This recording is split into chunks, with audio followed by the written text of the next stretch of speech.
I'm Nicole Bertrand. And I'm Jocelyn Gonzalez. And we're here for NBC News reporting live on a volcano special regarding Yellowstone National Park. It has recently been discovered that in Yellowstone National Park is actually a huge caldera, which is a collapsed composite volcano, and it has about 1,000 cubic kilometers of magma resting under its surface. This kind of volcano forms when magma from the mantle rises to the crust from a hotspot but is unable to break through the crust. We have just received reports from Yellowstone on all of this information. Here's Jocelyn and on how far the eruption material will travel. The eruption material is estimated to travel across the entire country. It will be estimated to touch the southern part of Canada and the northern part of Mexico. After a few weeks, the sulfur gases released in the air from the eruption would cover the entire globe and most of the North American region. The size of the eruption is estimated to be extremely massive, even 1,000 times larger than the typical volcano eruption. It is estimated to be at least 1,000 cubic kilometers of erupted material, if not that more. Now here's Nicole with the volcano type. Officials from Yellowstone predict this volcano to erupt on January 1st, 2050 at 7 a.m. in the morning. Unfortunately, this means people will be hungover from New Year's Eve, the previous night, and this will increase the number of deaths of people sleeping through the volcano warnings. This is what Yellowstone National Park predicts. They predict a large amount of people killed by this eruption and many more affected by it. In the short run, those in the immediate zones right next to Yellowstone National Park will be affected by pyroclastic flows, lava flows, tephra fall, lots of thick ash within the air. And then in the long run, millions across the entire globe will be affected by the ash that travels throughout the air.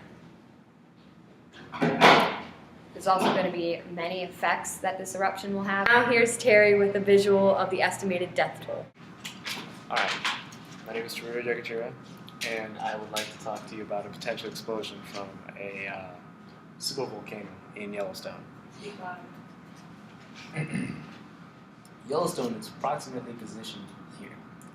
An explosion from there, in the first month, the ash will reach here, affecting all these regions throughout until we get to the 6-month period, which I will be using a different color to demonstrate.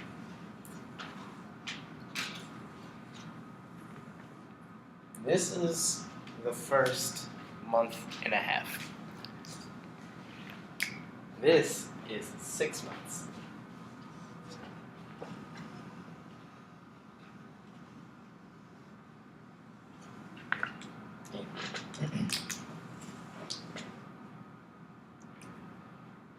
There is ash all over that expected region. The death toll is 25 million. Estimate. Now back to you. And I'm going to let Jocelyn start talking about them. 2 of the 4 main effects of the eruption are the environment and the weather. Of course, our environment will be affected because it will kill the crops, the livestock, and wipe out all planet life. This will be due to the ash fall, the lava flow, and many of the other hazards of the volcano eruption. There will be less food for human consumption, so many people will starve. There will be less food for human consumption due to the kill of livestock, and there will be less oxygen because of the loss of plant life and because of the tremendous amount of ashfall. Now here's Nicole with the climate society effect. This sort of eruption on such a large scale, according to Yellowstone, could have drastic effects on the climate. It could possibly plunge us into a small ice age because of the ash being released into the air and the amount of ash. It will cause low temperatures that could even threaten many species with extinction. Also, there will be numerous effects on society if Yellowstone were to erupt. Society will have less food. Like Jocelyn stated before, lots of livestock will be killed, crops will be killed. There won't be enough food to sustain the country of America. We'll have to move elsewhere. The ash and magma will also take many lives, reducing the population size greatly.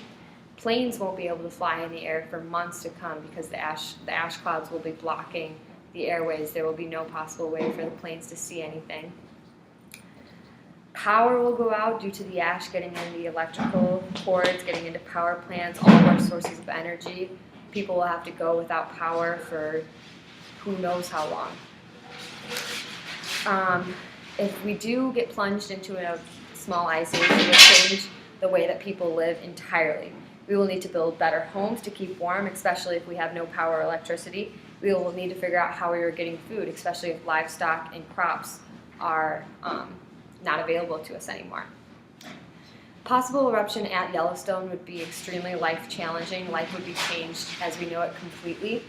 Power and electricity might not be available anymore. As a society, we rely on power and electricity, and we will have to find new ways to adapt to the new lifestyle after the eruption at Yellowstone. There could be entire cities rendered uninhabitable and rendered abandoned because of the amount of lava and the ash and the pyroclastic flows that can wipe out entire cities.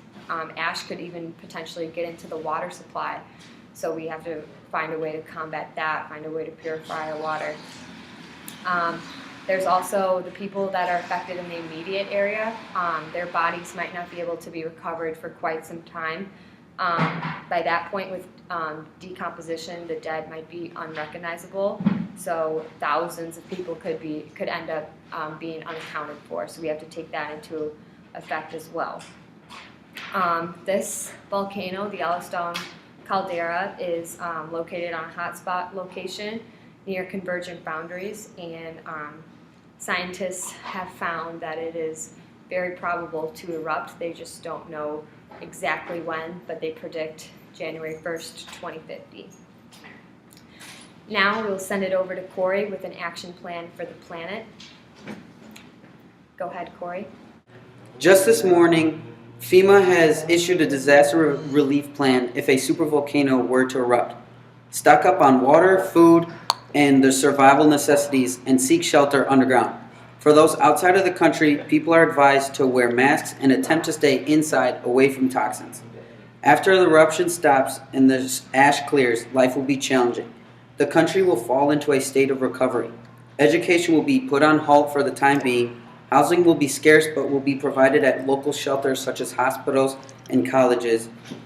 And food will be rationed out weekly, such as water and canned goods.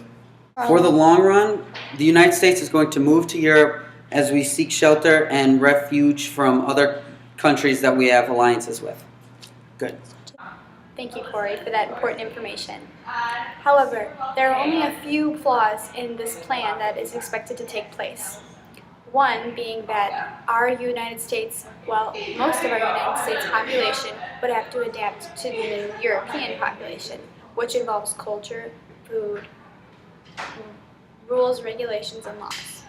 One major flaw in this long-term expected evacuation plan is that eventually the Tetrafall will reach the European region, and we all will be forced to move underground to secure locations. However, there will be no such place once the entire globe is fully covered with ashfall. This has been the NBC News Broadcasting special report of the Yellowstone National Park super eruption.